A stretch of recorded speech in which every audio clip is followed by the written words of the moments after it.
दोस्तों, किसी कारण से आपकी गाड़ी का चालान हो चुका है तो चालान जमा करना जरूरी होता है। यदि आप चालान जमा नहीं करते हैं तो काफ़ी दिक्कत का सामना करना पड़ सकता है, जैसे कि कोर्ट की तरफ से ऑर्डर आ सकता है। इसके अलावा यदि आप गाड़ी बेचना चाहेंगे तो जब तक कि आप चालान जमा नहीं करते हैं तब तक आप गाड़ी बेच नहीं सकते हैं। इसके अलावा और भी समस्या का सामना करना पड़ सकता है। तो गाड़ी का चालान जमा करने के लिए आपको कहीं भी जाने की ज़रूरत नहीं है। आप लोग घर बैठे गाड़ी का चालान जमा कर सकते हैं। चलिए आपको हम बिल्कुल लेटेस्ट प्रोसेस से लाइव प्रूफ के साथ दिखाते हैं।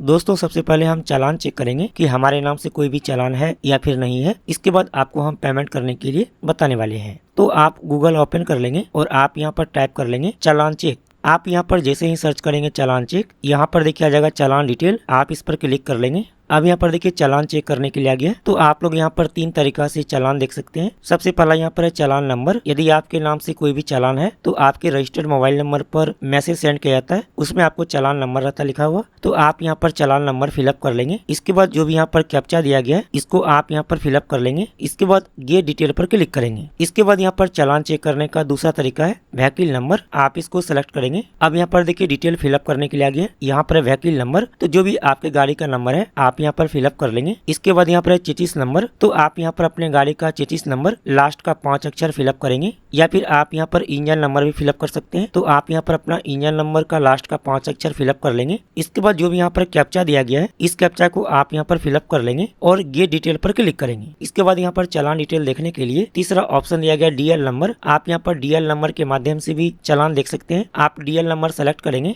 अब यहाँ पर देखिए डिटेल फिलअप करने के लिए आ गया। यहाँ पर डीएल नंबर, तो आप यहाँ पर अपना ड्राइविंग लाइसेंस नंबर फिलअप कर लेंगे। इसके बाद जो भी यहाँ पर कैप्चा दिया गया इसको आप यहाँ पर फिलअप कर लेंगे। इसके बाद गेट डिटेल पर क्लिक करेंगे। चलिए हम यहाँ पर व्हीकल नंबर के माध्यम से चालान डिटेल देखेंगे। तो हम यहाँ पर व्हीकल नंबर सेलेक्ट कर लेते हैं। इसके बाद यहाँ पर डिटेल फिलअप कर लेते हैं। यहाँ पर डिटेल फिलअप करने के बाद गेट डिटेल पर क्लिक कर लेंगे। अब आपके मोबाइल नंबर पर ओटीपी आया होगा, तो आप यहाँ पर ओटीपी को फिलअप करेंगे। यहाँ पर ओटीपी फिलअप करने के बाद सबमिट पर क्लिक कर लेंगे। अब दोस्तों यहाँ पर देखिए जो भी आपके गाड़ी के नाम से चालान होगा यहाँ पर वह डिटेल शो करता है। यहाँ पर देखिए आपका चालान नंबर, इसके बाद यहाँ पर चालान का डेट, इसके बाद यहाँ पर चालान प्रिंट। तो आप यहाँ पर क्लिक करके चालान को प्रिंट कर सकते हैं। आप यहाँ पर क्लिक करेंगे तो यहाँ पर देखिए चालान प्रिंट करने के लिए आ गया। यदि आपके पास प्रिंटर है तो आप यहाँ से चालान को प्रिंट कर सकते हैं। यदि आपके पास प्रिंटर नहीं है तो आप यहाँ पर 3 डॉट पर क्लिक करेंगे। इसके बाद सेव एज पीडीएफ पर क्लिक कर लेंगे। अब यहाँ पर देखिए पीडीएफ सेव करने के लिए आ गया। इसके बाद सेव पर क्लिक कर लेंगे। अब यहाँ पर देखिए हमारे मोबाइल में यह सेव हो चुका है। चलिए इसके बाद हम बैक हो जाते हैं। आप पीडीएफ ओपन करेंगे तो इसमें आपको चालान का डिटेल रहता लिखा हुआ कि चालान क्यों किया गया है। साथ ही यहाँ पर देखिए आपको कितना रुपए चालान किया गया है, यहाँ पर वह अमाउंट शो करता है। चलिए इसके बाद हम बैक हो जाते हैं।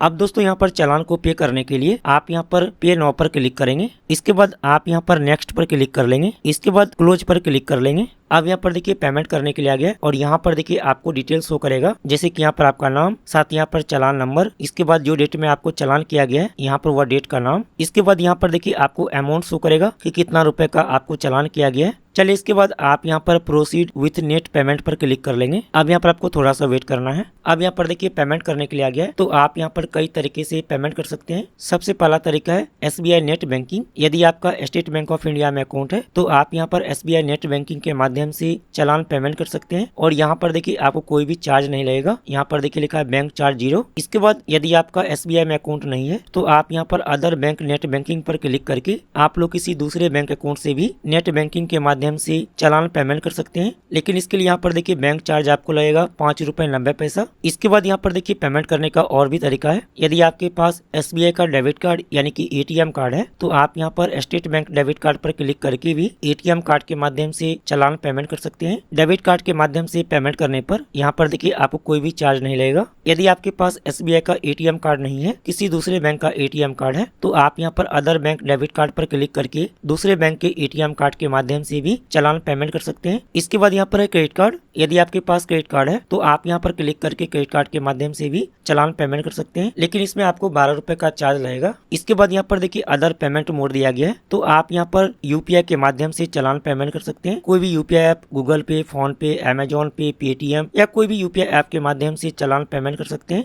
इसमें आपको कोई भी चार्ज नहीं लगता है। इसके अलावा आप लोग यहाँ पर NEFT, RTGS के माध्यम से भी चालान पेमेंट कर सकते हैं। साथ ही आप लोग SBI के ब्रांच में जाकर के भी चालान पेमेंट कर सकते हैं। चलिए हम यहाँ पर UPI के माध्यम से चालान पेमेंट करेंगे, तो हम यहाँ पर UPI पर क्लिक कर लेते हैं। यहाँ पर देखिए टाइम चल रहा है, तो आपको 5 मिनट के अंदर चालान पेमेंट कर देना है। चलिए इसके बाद आप नीचे स्क्रॉल करेंगे, इसके बाद यहाँ पर है प्लीज सेलेक्ट, तो आप यहाँ पर यूपीआई आईडी या फिर क्यूआर कोड के माध्यम से चालान पेमेंट कर सकते हैं। चलिए हम यहाँ पर यूपीआई आईडी सेलेक्ट कर लेते हैं। अब जो भी आपका यूपीआई आईडी है आप यहाँ पर फिलअप कर लेंगे। यदि आप फोन पे ऐप का इस्तेमाल करते हैं तो आप फोन पे ऐप को ओपन करेंगे, तो यहाँ पर देखिए आपको ऊपर में ही आपका यूपीआई आईडी शो करता है, तो आप यह यूपीआई आईडी को फिलअप कर लेंगे। यदि आप गूगल पे का इस्तेमाल करते हैं तो गूगल पे ऐप को ओपन कर लेंगे। ओपन करने के बाद यहाँ पर देखिए ऊपर में ही आपका यूपीआई आईडी शो करता है, तो आपको यह यूपीआई आईडी फिलअप कर लेना है। इसी तरीका से आप जो भी यूपीआई ऐप का इस्तेमाल करते हैं, आप यूपीआई ऐप को ओपन करेंगे तो आपको यूपीआई आईडी शो करता है। चलिए हम फोन पे का इस्तेमाल करते हैं, तो हम फोन पे का यूपीआई आईडी फिलअप कर लेते हैं। इसके बाद कन्फर्म पर क्लिक करेंगे, इसके बाद आप कन्फर्म पर क्लिक कर लेंगे। अब दोस्तों यहाँ पर देखिए फोन पे पर नोटिफिकेशन आ गया है। चलिए अब आपको फोन पे को ओपन कर लेना है।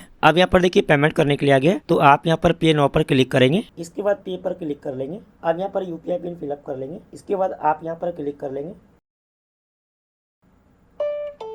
चलिए इसके बाद आप यहाँ पर रिमाइंड लेटर पर क्लिक कर लेंगे और डन पर क्लिक कर लेंगे। इसके बाद आप यहाँ पर ओपन करेंगे, यहाँ पर देखिए आगे your transaction status is success. चलिए ओके पर क्लिक कर लेंगे। अब यहाँ पर आपको थोड़ा सा वेट करना है, यहाँ पर देखिए टाइम चल रहा है, इस टाइम तक वेट करना है। दोस्तों यहाँ पर चालान पेमेंट होने के बाद यहाँ पर देखिए आ गया चालान payment has been received successfully, यानी कि हमने जो चालान पेमेंट किया है वह पेमेंट हो चुका है। चलिए इसके बाद आप यहाँ पर generate oblique print your receipt पर क्लिक कर लेंगे। अब यहाँ पर देखिए प्रिंट करने के लिए आ गया है, तो आप यहाँ पर यदि आपके पास प्रिंटर है तो आप यहाँ से इसको प्रिंट कर सकते हैं, या फिर आप यहाँ पर 3 डॉट पर क्लिक करेंगे। इसके बाद सेव एज पीडीएफ पर क्लिक कर लेंगे, इसके बाद सेव पर क्लिक करेंगे। यदि आपका यहाँ पर सेव नहीं हो पाता है तो आप इसको यहाँ से चेंज कर लेंगे, इसके बाद सेव पर क्लिक करेंगे। अब यहाँ देखिए सेव हो चुका है। चलिए इसके बाद आप बैक हो जाएंगे। जब आप पीडीएफ ओपन करेंगे तो यहाँ पर देखिए आपको डिटेल शो करेगा जो भी आपने चालान पेमेंट किया है। चलिए इसके बाद हम बैक हो जाते हैं। दोस्तों चालान पेमेंट करने के बाद चलिए अब हम यहाँ पर चेक कर लेते हैं कि हमने जो यहाँ पर चालान पेमेंट किया है अब हमारे नाम से कोई भी चालान है या फिर नहीं है। तो आप यहाँ पर गूगल ओपन कर लेंगे और चालान चेक सर्च करेंगे। चलिए इसके बाद आप चालान डिटेल पर क्लिक करेंगे। चलिए इसके बाद हम यहाँ पर व्हीकल नंबर सेलेक्ट कर लेते हैं, इसके बाद गेट डिटेल पर क्लिक करेंगे। अब आपके मोबाइल नंबर पर ओटीपी आया होगा, तो आप यहाँ पर ओटीपी को फिलअप करेंगे, इसके बाद सबमिट पर क्लिक कर लेंगे। अब दोस्तों यहाँ पर देखिए आपको चालान का डिटेल शो करेगा और यहाँ पर देखिए हमने जो चालान पेमेंट किया है वह पेमेंट हो चुका है। यहाँ पर देखिए लिखा है डिस्पोज, और यहाँ पर देखिए हमने जो पेमेंट किया है वह ऑनलाइन किया, तो यहाँ पर देखिए लिखा है ऑनलाइन। आपने जो भी चालान पेमेंट किया है यदि आप उसका रसीद लेना चाहते हैं तो आप यहाँ पर क्लिक करेंगे, तो यहाँ पर देखिए आपको रसीद शो करेगा। चलिए इसके बाद आप इसको कट कर लेंगे। तो इस तरह से आप लोग गाड़ी का चालान जमा कर सकते हैं।